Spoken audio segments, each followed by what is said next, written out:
That's serious. It should be 35, 40, maybe even more. One of the zoo's senior vets has joined the effort to work out what's best for her. A lot of fluid in there. Should we take a sample of the fluid? By taking a sample of the fluid in Runa's abdomen, the vets will be able to see if her low red blood cell count has been caused by internal bleeding.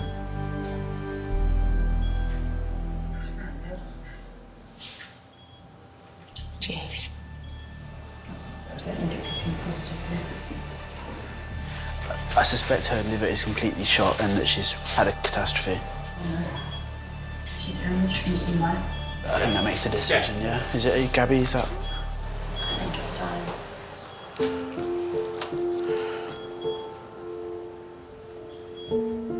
When Runa went away, it was expected she was going to come back.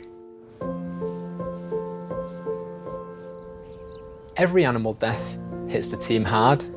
You know, we build up such a relationship with them. We're not meant to have favourites, but we do, and for some people on the team, Runa was a favourite. And it's difficult, but it's the best decision. She's not suffering anymore. And we can't focus about us, we can't focus about how we're feeling. It's how do we deal with Diego and Akana. With a loss of an animal, it can bring them closer together. It can also go the opposite direction to a point where it destroys group dynamics, and that could be the end of that group. Now it's more of a case of me spending a lot more time with them, just so I can see how they're getting on.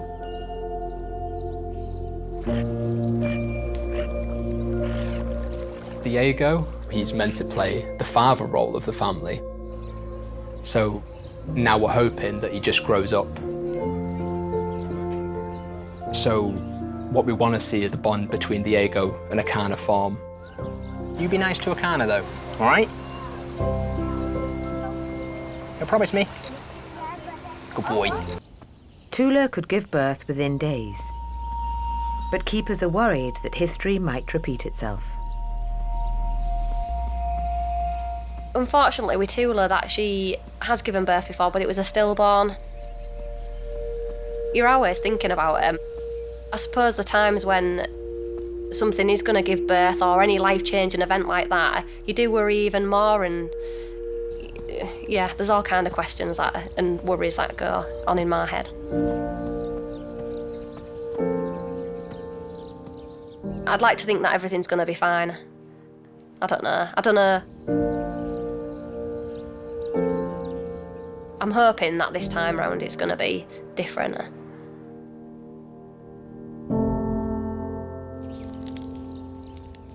Pedro is moved into recovery.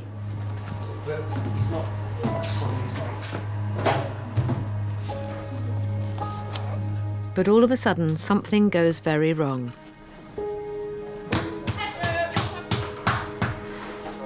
We moved him, and then he suddenly stopped breathing.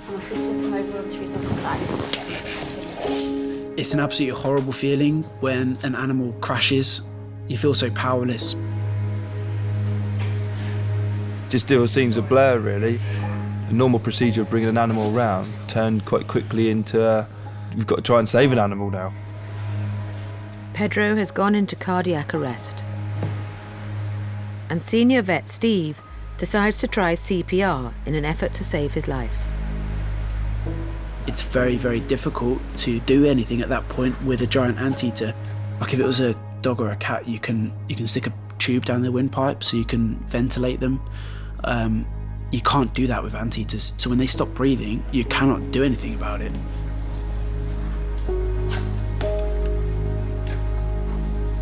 How long since the last breath? About 10 minutes.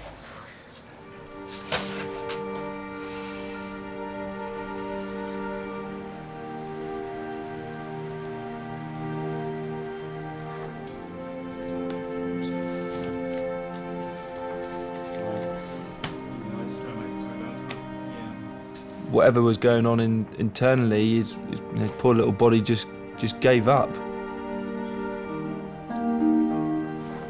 I'm not sure what to say. I'm not sure what to say.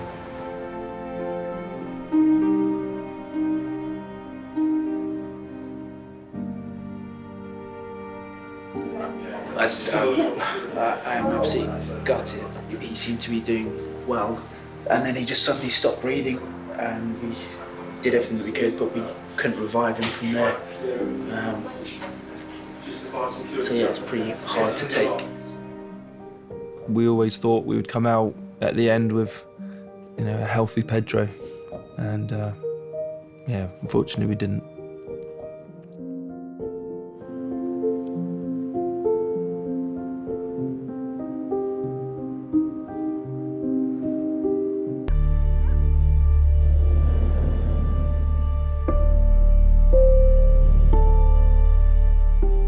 Barla's condition continued to deteriorate.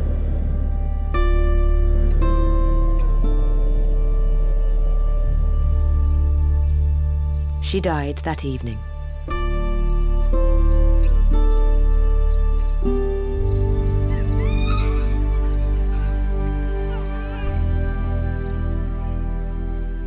We discovered that she'd gone overnight, so we were all pretty devastated, really. You know, after she had died, Harry's trying to get her back up. You know, She's trying to get her back on her feet. Yeah. It's quite heartbreaking to watch. Quite an extended period as well. So we picked that up on the cameras overnight.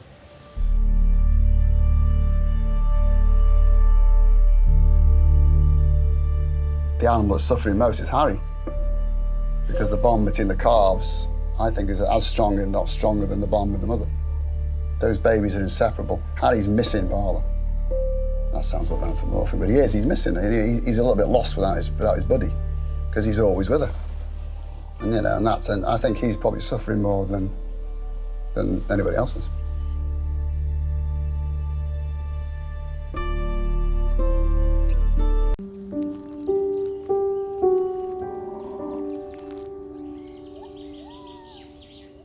It's been 2 days since Subis was rushed to the vets.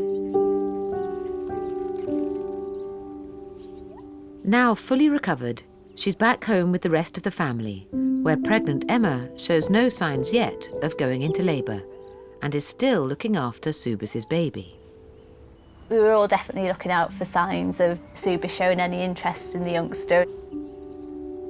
But we never saw her go up and touch the baby. Occasionally she might sort of wandered past and had a look, but that was as far as it went. That bonding between mother and child is very much a physical thing.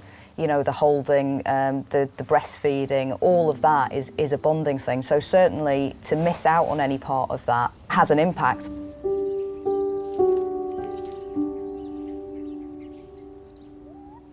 With Emma tending to the newborn, Subis appears content to just care for her 2-year-old toddler, Siska. I think it's the million-dollar question. Why did Emma sort of take Subis's baby? They're very intelligent animals and they can really empathise with each other. But, you know, it's just something we'll always really be guessing about.